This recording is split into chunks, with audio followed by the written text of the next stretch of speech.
No heippa taas. Ei voi sanoa, että pitkästä aikaa, mutta kuitenkin. Ja mä oon ajatellut, että teen näitä videoita, kun jotain virtaa. Ja nyt tuntuu, että virtaa. Mulla on ollut koko aamupäivän semmoinen hytinä, että jotain sanottavaa olisi tulossa. Ja se aihe, mitä mä tavallaan tässä nyt koetan niin kuin virrattaa tai antaa tulla, mitä on tullakseen, niin on ehkä semmoinen oman polun luominen ja se uskallus siihen ja semmoinen rohkeus lähteä omaa polkua luomaan tietoisesti. Meillä jokaisella ollaan me missä vaiheessa tahansa sitä omaa matkaa tai polkua, niin me ollaan ihan varmasti oikealla polulla. Mä en sitä niin kuin epäile ollenkaan, että sielun valinnat on sellaisia, että jos me ollaan vaikka tietoisuuden tasolla jossain kohtaa, niin se ei ole mikään väärä kohta, vaikka se olisi eri kuin vaikka jollain toisella. Että se on se sielun valinta olla siinä kohti, siinä hetkessä. Ja se palvelee silloin omaa sielua ja niitä itseä ympäröiviä. Toki samaa valoa ollaan kaikki, mutta sitten niitä ympäröiviä ihmisiä ja heidän sielujaan ja heidän sielujen matkaa. Se palvelee siinä parhaiten, missä se silloin kulloinkin on. Ja kaikki kohtaamiset, oli ne mukavia tai sitten vähemmän mukavia, joskus jopa ihan hirveitä voi olla. Siis ajatella ihmiselämää, sen moninaisuutta, niin voi olla tosi raskaita kokemuksia ja kohtaamisia, niin joka on ihmisjärjellä välillä täysin mahdoton yrittää ymmärtää, että mikä tällä oli tarkoitus tai merkitys, kun tämä päättyi näin. Niin se on niin kuin kuitenkin aina tarkoitettu. Näin mä koen ja ajattelen. Et joskus esimerkiksi, tämä nyt rönsyä, tämä mun aihe. Mä oon sellainen, joka helposti rönsyä. Mä sitä pyydän anteeksi, että en mä tiedä, tarviiko mun pyytää sitä anteeksikaan. Niin se vaan on, ja mä uskon, että näiden videoiden kautta virtaa just se asia, minkä kuuluukin virrata. Tavallaan, että jos mä itse alan asettamaan sille tukoksia, niin sitten se myös näkyy näissä. Mutta jos joku asia on tulossa läpi, niin mä sallin sen tulla. Ja uskon, että se palvelee myös mua katsovia, mun kautta virtaavaa asiaa katsovia sielujakin parhaiten. Mutta jos ajattelee omaa elämää, vaikka minä nyt kerron omasta elämästä, kun se on se lähin asia, missä on tavallaan pohjaa, mistä kertoo, niin se on ehkä turvallisinkin ja semmoinen mukavin tavallaan vertailupohja, mistä voi kertoa tai kertoa esimerkkejä. Niin mulla on ollut itsellä aika raskaita asioita elämässä, ja otetaan nyt vaikka semmoinen turvallinen aihe, kun meillä on menehtynyt 2 lasta vuosina 2009 ja 2013 ihan pieninä vauvoina. Niin tavallaan mä olen sen kaiken surun tietenkin kokenut, enkä sillä tällä videolla ei ole minkäänlaista tarkoitusta kerjätä mitään säälipisteitä tai tällaista, ja enkä usko, että te niin ajattelettakaan, vaan tämä on niin kuin esimerkki. Hyvin helposti ja jäinkin varmaan joksikin aikaa kiinni semmoisiin katkeruuden tunteisiin ja semmoiseen niin kuin, välillä jopa semmoiseen niin kuin hyvin suureen kysyvään energiaan, että miksi luoja, miksi Jumala sallii tapahtua tällaisia asioita. Ja mulla oli se luoja, se Jumala, jota mä hyvin mielelläni sitten siitä asiasta ilmeisestikin syytin ja osoitin, että kun Jumala sallii tällaisia asioita tapahtua. Vaan pikkuhiljaa tässä vuosien varrella on tullut erilaista niin kuin, tavallaan näkökulmaa tähän asiaan. Ja silloin kun vauvat kuoli, niin mä olin siis vanhoillislestadiolainen aikaisemmin, ennen näitä lasten kuolemia ja sen jälkeenkin vielä monta vuotta. Välillä en ollut ja välillä olin, että mä en ollut tehnyt itteni kanssa asioita selväksi, esimerkiksi siihen vakaumukseen liittyen. Ja tällä videolla ei ole minkäänlaista tarkoitusta arvostella vanhoillislestadiolaista vakaumusta edustavia ihmisiä tai yksilöitä. Ei millään tavalla. Tämä on puhtaasti mun henkilökohtainen kokemus. Ja mä koin ensimmäisen vauvan kuoleman jälkeen surua Ja jotenkin semmoista niin kuin irtauduin yhteisöstä ja elin hyvin kaoottista elämää hetken aikaa. Ja sitten 2013 meillä menehtyi tyttövauva kohtuun ja sen jälkeen mä takeruin siihen uskoon kuin hukkuva oljenkorteen, että se oli siinä hetkessä mulle oikea ratkaisu. Mutta näiden kuolemien myötä musta avautui semmoinen herkkyys aistia asioita, mikä oli mulle hyvin hämmentävää. Ja mä tosi mielelläni olisin vaan kategorisoinut sen sairaudeksi. Ja käännynkin lääkärin puoleen ja kysyin, että olenko mä psykoottinen, kun mä aistin. Ja koen asioita, jotka eivät tunnu samalta mitä ennen ja mitä en ole aikaisemmin kokenut. Ja ne eivät tuntunut niin kuin siihen mun sen hetkisen maailmaan niin kuin järkeviltä sovittaa tai istuttaa. Ja ne ei sopinut eikä passannut siihen mitenkään. Ja helpoin tapa nimetä ne oli sairaus. Ja lääkäri totesi, että et ole psykoottinen, että kysymys on jostain muusta nyt. Ja siinä vaiheessa mun oli pakko katsoa niitä asioita niin kuin silmiin ja alkaa itse niin kuin selvittää, että mitä tämä mun aistiminen voi olla. Ja jos ajatellaan, että minkälaista aistimista oli, niin mä aloin tuntoaistin kautta aistimaan energioita. Ja pikkuhiljaa mä uskaltauduin lukemaan vaikka kirjallisuutta niin kuin selvänäön eri muodoista, joita on esimerkiksi selvätuntoisuus, joka mulla ilmeni siis ihan sellaisena, niin kuin, että mä tunsin, kun energiat tuli iholle.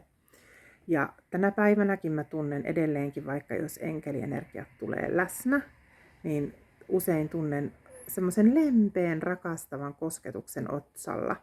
Se on hyvin niin kuin semmoinen kaunis energia, ja usein sen energian kyllä erottaa sitten, että mistä lähteestä se tulee, niin siitä, että millainen olo sulle siitä energiasta tulee. Ja joskus me ihmiset, niin kuin mäkin aluksi, niin me reagoidaan niihin, voi olla, että me reagoidaan niin kuin niihin rakkaudellisiin, lähestyviin, kauniisiin energioihin ensin pelolla, koska me ei muusta tiedetä ja meillä on niin kuin ihan siellä DNAssa istutettuna semmoinen niin kuin sukupolvien jatkumo, joka on niin kuin suhtautunut tähän tällaiseen siis asioihin, jotka mielletään helposti yliluonnollisiksi, niin pelolla. Mutta nehän on hirveän luonnollisia asioita, että ihminenhän on, meissä on ne selväaistit. Se on vain eri asia, että milloin me avaudutaan niille. Ja tästä päästäänkin jotenkin siihen aiheeseen luonnollisesti siihen, että uskallettaisiin sinne omalle polulle. Mähän kipuilin hirveän pitkään sitä, että mun vakaumus on ristiriidassa sen kanssa, mitä mä aistin ja koen ja tunnen. Ja mä koitin kovin pitkään itselleni niin kuin sitä sanoa, että mä voin edelleen olla siinä mun vakaumuksessa ja aistia näitä asioita. Ja se menikin jonkun aikaa ihan hyvin sillä tavalla, mutta sitten mä koen jotenkin niin syvää ristiriitaa niiden oppien ja sitten sen oman ajattelumaailman niin kuin muuttumisen välillä, että mä olin pian siinä tilanteessa, että mun täytyy vain yksinkertaisesti olla itselleni aito ja rehellinen. Ja minä itse koin vanhoilliselle stadiolaisuudessa ollessani sen, että minua itseäni mä koen, tämä ei ole varmasti monen muun totuus, mutta tämä on minun totuuteni, mikä oli silloin, niin mua oli ohjannut pelko siitä, että teen syntiä ja kuolen ja joudun helvettiin. Ja että kuolen niin kuin syntisenä ja joudun helvettiin. Tai tulee maailmanloppu ja minä joudun helvettiin, koska ikinä ei voi olla niin täydellinen, että olisi täysin synnitön. Ja tiedän, että tähän varmaan voisi olla jollakin jotain sanomista, mutta tavallaan se ei tarkoitakaan sitä, että sen täytyisi absoluuttisesti olla siinä uskonnossa niin, mutta minä koin sen niin. Ja en voinut olla kuitenkaan täysin varma, että jos niin käy, niin etten helvettiin joudu. Ja se oli se itselleni se tosi pelottava ja synkkä asia. Ja näiden asioiden kanssa olin kipuillut niin kuin vuosia. Niin kuin se jotenkin tuntuu näin jälkeenpäin ajateltuna hirveän luonnolliselta. Ja sitten mä niin kuin mietin sitä, että mihin se mun usko tavallaan silloin perustui ja mikä minua oli ohjannut. Ja edelleenkään mä en sano, että tämä olisi muiden, vaan tämä oli vain minun sen hetkinen kokemus. Ja mä koin, että kun mä oon itselleni täysin rehellinen, on sydän auki itselle, että miltä musta tuntuu, mikä on aidosti se mun tunne, mitä mä puhun. Ja se on tosi pelottavaa puhua itselleen rehellisesti, koska jos saa totuudenmukaisia vastauksia itselleen omasta sydämestä käsin, niin se on hirveän pelottavaa välillä. Ja tavallaan mulla kysymys on, että mikä minua ohjaa? Mä kysyin itseltäni, mikä minua ohjaa? Vastaus oli, minua on ohjannut pelko. Minun ratkaisuja, minun valintoja, minun arvomaailmaa on ohjannut suurimmassa osassa pelko. Ja joku sanoo, että Jumalan pelko on viisauden alku. Se olkoon hänen totuutensa, mutta se ei ole minun. Ja mä en halunnut tulla pelon ohjaamaksi. Ja mä sanoinkin sitten siinä, että kun minä mietin sitä omaa ratkaisua irtautua vanholliselle stadiolaisuudesta, mikä oli vuosien prosessi, se ei todellakaan ollut mikään yhden illan päätös, niin tästä nyt näköjään tulee video, jossa mä avaan tätä asiaa aika paljon, mutta jospa joku saa tästä jotakin, ja uskon, että varmasti saakin sitten jotakin ulottuvuutta johonkin asiaan, mutta mä kysyin itseltäni, että minkä minä haluan minua ohjaavan, ja mikä on minun Jumalani, minkä koen, että minun Jumalani niin kuin puhtaasti, että minkälainen Jumala mä koen, että puhtaasti olisi, niin mun vastaus siihen, mun sydämen kautta tuleva vastaus oli rakkaus, puhdas rakkaus. Ei pelko, ei epävarmuudet, ei kuoleman pelko, ei ankaruus, ei tuomitsevuus, ei jaottelevuus, ei mikään tällainen, vaan puhdas rakkaus. Koska tänä päivänä mä jotenkin koen ja ajattelen sillä tavalla, että mitä Jumala on. Jumala on puhdasta valoa. Jumala on puhdasta, pyyteetöntä rakkautta, joka ei millään tavalla tuomitse, jaottele, kategorisoi, vaan Jumalan pyhä rakkaus, se on kaikkien meidän sielussa. Näin mä ajattelen ja koen. Ja se on meissä ihan jokaisessa olemassa. Ja se vain on, se lepää meissä ja se on meidän kaikkien siellä sielusyvyyksissä, siellä joskus niin kuin tuntuu omassakin menneisyydessä, jos ajatellaan näin, niin se oli siellä hyvin lukkojen takana se oma valo. Se oli pelottava, se oli tosi pelottava, koska oli aina kokenut sen, että se itse on niin kuin syntinen ja huono ja erehtyväinen, niin kuin ihmiset nyt on. Meissä on se ihmisyys sen sielutietoisuuden ja sen Jumalvalon lisäksi, niin meissä on se ihmisyys, koska muuten meillä ei olisi täällä niin kuin maassa oppimisen kokemuksia. Meillä ei olisi mitään mahdollisuutta oppia, jos me oltaisiin jo valmiiksi tavallaan niin kuin täysin, että me tultaisiin tänne täysin tietoisena kaikesta. Tämä olisi meille pelkkää näytelmää, niin kuin tämä onkin. Tietynlainen näytelmä, että me inkarnoidutaan tänne maahan ja tullaan tänne keräämään ja oppimaan sielukokemuksien kautta, keräämään sielukokemuksia, kohtaamisia toisten sielujen kanssa näennäisen niin kuin pahuuden tai epäreiluuden kautta, tai tehdään vaikka itse koen nyt vanholliselle stadiolaisuuden, että se oli niin kuin itselle semmoinen tosi syvä matka itseen, ja se piti olla mun elämässä, koska mä en olisi saanut sitten kokea sitä, että missä kulkee mun raja ja miten mä teen irtautumisen ja hypyn sinne tuntemattomaan ja löydän sitten yhteyden omaan sydänvaloon. Et se matkahan alkoi jo pitkään ennen kuin mä irtauduin, että mä totesin, että nyt ollaan niinku semmoisten asioiden äärellä, että tulen irtautumaan tästä uskosta jossain vaiheessa, ja se oli todella pelottavaa ja sen halusi pitkään kieltää, mutta se oli mun kokemus, ja mä itse ajattelen sillä tavalla, että ihana tuolla puussa istuu niin kuin harakka, mä jäin sitä kattoon, ihana pihlajanmarjat tuolla oksissa tuulessa heiluu ja harakka siellä seassa, aivan söpön näköinen, mutta joo. Punainen lanka ehkä vähän katosi, mutta mä uskon siihen, että jokainen sielu oli sitten jonkun vakaumuksen sisällä tai jonkun oman voimansa äärellä tai noituuden polulla tai ihan vaikka siis jos puhutaan vaikka henkisyydestä, nyt otetaan vain selvyyden vuoksi se sana. Mä itse vähän sitä sanaa vähän ehkä vierastan nykyään, koska sitä on aika paljon demonisoitu moneltakin taholta. Ja noituutta myös, mutta tavallaan alan oppia sen kotienergiaksi myöskin, että noituus on minussa. Se on meissä kaikissa omalla tavalla, mutta riippuu siitä, kuin me auetaan sille asialle, että kuin se saa meidän kautta ilmentyä. Ja kaikkien kautta sen ei ole tarkoituskaan sillä sielumatkalla ilmentyä, missä kohtaa on menossa, vaan toisilla se sitten on hyvinkin voimakkaasti sillä sielupolulla, mikä on siinä inkarnaatiossa menossa.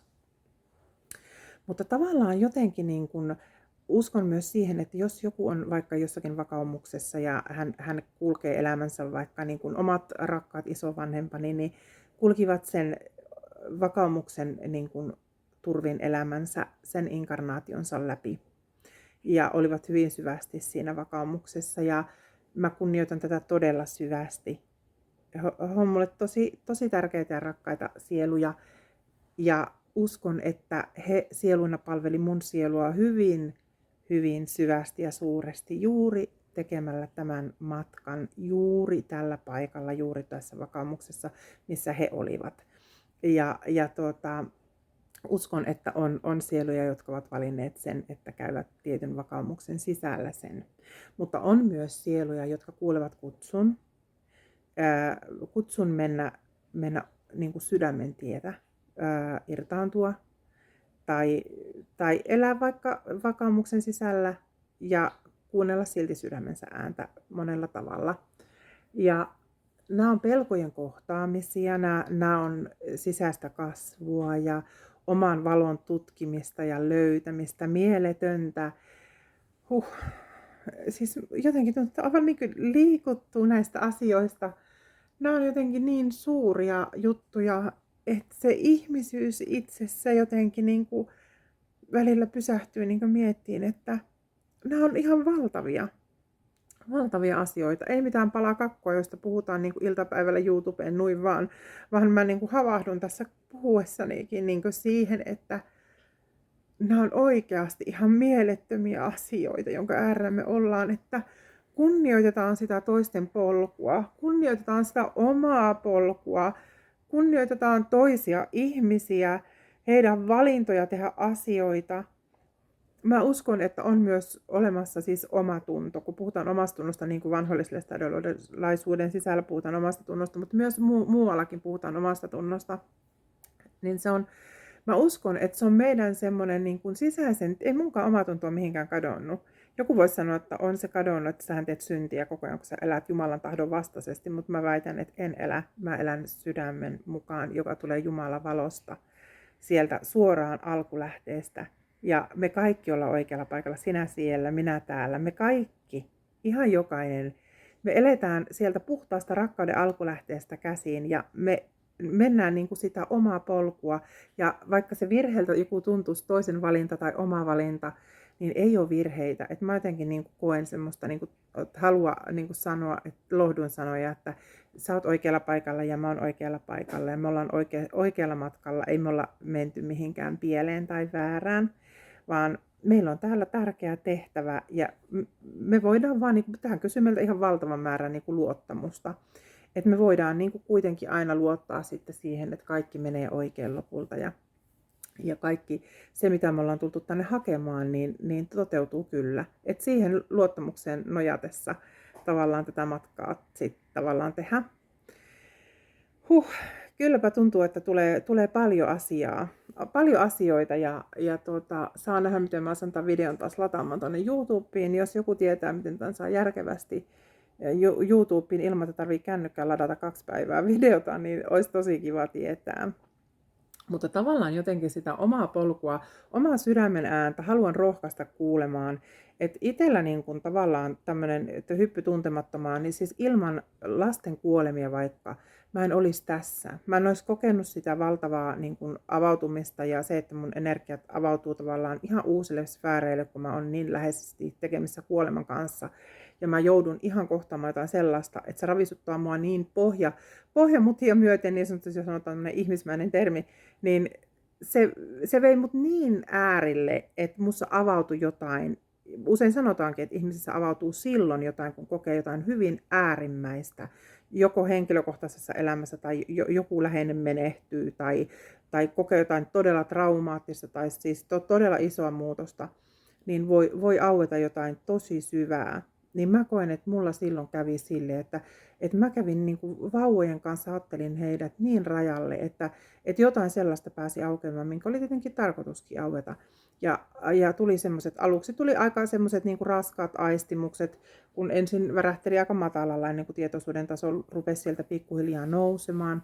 Ja eikä sekään ollut väärin, se oli hyvin omanlaistansa aikaa ja pidinkin silloin blogiakin ihan tästä, että aistin ihan niin kuin, henkimaailmaa. Ja se oli omalla tavallaan hyvin, hyvin kiinnostava aihe ja sillä tavalla, mutta sieltä pikkuhiljaa sitten lähti nousee ja tietoisuuden kasvun matkallahan tässä ollaan jokainen edelleen, että ei se ole mihinkään kadonnut, mutta sitä myötä, miten ne värähteet sieltä nousee tai aistimustaso muuttuu, värähteet muuttuu, niin sen mukaan muuttuu myös se energia, mitä me aistitaan.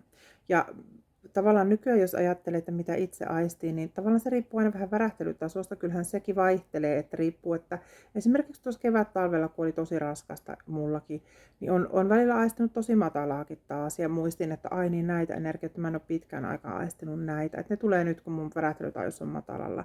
Ja sitten itsensä hoivaamisen kautta ja sellaisen niin kuin, itsensä äärelle pysähtymisen kautta ja sitten semmoisen tietoisen niin kuin, semmoisen työskentelyn kautta sitten pikkuhiljaa sitten sai värähteitä toipuessaan niin kuin korkeammalle ja sitten alkoi taas tulla niitä tutumpia energioita, joita yleensä aistii, niin kuin enkelienergioita ja sitten henkioppaiden energiat tuli sitten niin kuin myöskin tuntoaistin kautta ja selvänäön kautta alkoi tulla sitten enkelienergioita väreinä, tosi kauniita pastelisävyjä, aivan mielettömiä välähdyksiä, joskus näkyy vaikka ihmisten auroja ja tällaista. Mutta et kun sanotaan, että no ei voi aistia mitään, että kun en mäkään aistin tuo ihan huuhaa puhetta, mutta se riippuu siis värähtelytaajuudesta, että onko sielu valinnut, että se on sillä hetkellä niin paljon auki, että sitten se värähtely tavallaan taajuus on semmoinen, että sä pystyt aistimaan niin kuin jotain energioita. Että se on niin tavallaan kiinni. Ja joskus mä uskon, että vaikka sielu ei tavallaan olisikaan valinnut olla sen enempi auki, niin joskus voi tulla joku semmoinen kokemus, että aistii sit niin kuin jonkun vaikka edesmenneen rakkaan läsnäolon tai jollakin tavalla jonkun valo-olennon läsnäolon tai jotain tällaista. Että jostain syystä ihmisen sielun polulle voidaan joskus antaa joku yksittäinenkin kokemus, vaikkei muuten sitten aistisikaan. Ja selvä tietoisuushan on myös yksi sellainen, joka meissä voi olla sitten hyvinkin, niin kuin, ja vaikka ihminen ei muuten niin kuin välttämättä olisikaan mitenkään tietoisesti sitten tekemässä henkistä polkua menemässä eteenpäin, vaikka kaikkihan me sitä tehdään, vaikka me ei sitä tiedetäkään välttämättä tai tietoisella mielellä tehdä, niin voi olla, että on semmoinen, sanoo vaikka, että mulla on semmoinen intuitio tai mä aavistin tämän asian jo etukäteen, niin se on just sitä meidän sielutietoisuutta, joka sieltä pilkahtelee. Että se on semmoinen meihin lähti se integroitu asia on se valtava valo ja tietoisuus, ja mitä enemmän me uskalletaan raottaa sitä kaunista ovea, niin sen enemmän sieltä tulvii valoa. Ja sehän ei ole yksi suora viiva, että tästä nyt lähtee yksi auvo ja onni. Aluksi se voi olla semmoista kuherraskuukautta vähän niin kuin kun se oma valo lähtee sieltä aukeaa, se tietoisuus siitä, että sellainen on. Ja se mieletön niin kuin halu imeä tietoa siitä aiheesta niin on hyvin tyypillistä. Ainakin mulla oli silloin, kun lähdin henkiselle polulle tietoisesti tekemään tätä matkaa. Et polullahan olin tiedostamattani myös sen ajan, kun vaikka tästä syntymästä siihen hetkeen, kun tavallaan henkisesti heräsin, tai mä en oikein tykkää noista termeistä, mä tykkään mieluummin puhua jotenkin sillä, että jättäkö ehkä vähän neutraalimmin ehkä, että ei linkitettäisi mihinkään New Ageen tai tällaisiin ikäviin juttuihin, mitä tavallaan sitten tavallaan on demonisoitu vaikka Instagramissakin, että New Age on paha ja siihen kuuluu kaikkea pahaa. Silloin kun lähdetään tuommoiselle polulle, niin mun mielestä silloin ei niin kuin palvella hyvää, kun lähdetään puhumaan tuollaista. Silloin kun kaikki, mitä tehdään sydänvalosta käsin, on tehty sydänvalosta käsin. Kaikki, mikä tehdään pimeydestä käsin, tehdään pimeydestä käsin. Ja kun tietoisesti valitaan toimia valossa ja sanotaan, että vain valo, korkea valo ja rakkaus saa minun kauttani puhua ja toimia ja minua lähestyä, niin silloin se vaan on niin, koska vapaa tahto. Voin siitäkin joskus puhua enemmän, mutta tämmöisiä ajatuksia on nyt mulla herännyt tässä ja onko ne ajatuksia? Onko ne ajatuksia vai onko ne valovirtaa? Kyllä mä jotenkin ajattelen, että kaikilla on tarkoituksensa ja se on sitä valovirtaakin, mitä annetaan sitten. Ja ihana, kun oot siellä ja katsot tätä ja ihana oikeasti, paljon rakkautta, valoa, kaikkea hyvää, ihanaa tätä syksyn aikaa sulle sinne. Ja toivon, että just sulla on voima olla siinä just sillä omalla paikalla, sä oot just oikealla paikalla ja tehdä sitä sun matkaa, sun näköistä matkaa, sun näköisiä valintoja ja sun elämä, sun polku tulee menemään just oikein. Että sä voit levätä siinä tiedossa, että mitään väärää ei ole tapahtunut ja mitään väärää ei tapahdu. Että ne on niitä meidän ihmismielen niin kun, ja sielun tietoisuuden välisiä tavallaan semmoisia kontrasteja sitten ne monet erilaiset ajatukset sitten niistä meidän eletystä ja niin kuin koetuista vaiheista. Mutta tämmöisiä, nautitaan syksystä, nautitaan tästä nousevasta mystiikasta. Niin kuin ihanan ystäväni kanssa puhuin tästä vallalle nousevasta, nyt syksyn myötä vallalle nousevasta yin-energian, semmoisesta niin kuin mystisestä, ihanasta käpertymisen ajasta, joka on semmoista enemmän sisäänpäin kääntymistä ja sen omaan niin kuin sieluäänen kuulemisen ajasta, että mehän mennään kesä tuolla viuhtastaan menemään ja sitten kun tulee syksy, niin me kaivetaan ne villasukan tekeleet tuolta ja sytytellään vähän kynttilöitä ja aletaan kääntyä vähän sinne, että hei, puhuuko mun sielu jotain niin kuin mulle, että hiljennynpäs kuuntelemaan. Ehkä tällainen puoli ja semmoinen niin kuin levollisempi, pysähtyneempi energia. Ei pysähtynyt, mutta sellainen hitaammin virtaava energia, niin kuin sen aika alkaa olla. Niin nautitaan siitä, annetaan sille lupa. Siinä ei ole mitään pahaa, päinvastoin. Se on se suljettu osa meissä, joka ei ole saanut kukkia eikä niin kuin nostaa päätään, koska se on hyvin usein vaiennettu. Mennään syksyä kohti, mennään hämäriä tunnelmailtoja kohti. Nautitaan tästä matkasta, mikä meillä on. Siellä on välillä kipeitäkin vaiheita, niin kuin jokainen meistä tietää. Mutta siellä on myös se valo, se kokoaikainen, kannatteleva, valtava, mieletön valo. Ja se on just sun sielussa. Se on just sun sydämessä se valo. Se on siellä ja se vaan odottaa, että sä löydät sen avaimen. Onko se avain tässä näin? Vai onko se jossain muussa hetkessä? Tuoko sen joku sulle? Niin sovita sitä sinne sun sydämen lukkoon ja avaa. Kato, mikä valo sieltä loistaa. Se on ihan mieletön. Se on meissä kaikissa ja se on kaunis ja valtava viisas. Joo, kyllä. Tämmöisiä ajatuksia. Mäpä laitan tämän latautua. Katsotaan kuinka on tää lataa, mutta ootte tosi ihania, tärkeitä. Kiitos joka ikiselle kanavan tilaajalle. Klikkaile yläpeukkua tonne ja jos tykkäät tästä videosta. Ja sitten ihana jos tilaat kanavan ja palataan taas. Tää näyttää olevan jotenkin mun juttu jutella näitä ja tällä on varmaan joku sielullinen isompi tarkoitus, kun mä nyt vihdoin rohkenin tähän alkaa, mutta tää tuntuu omalta. No voi ihana kun ootte siellä. Kiitos niin paljon. Mä laitan videota tulemaan.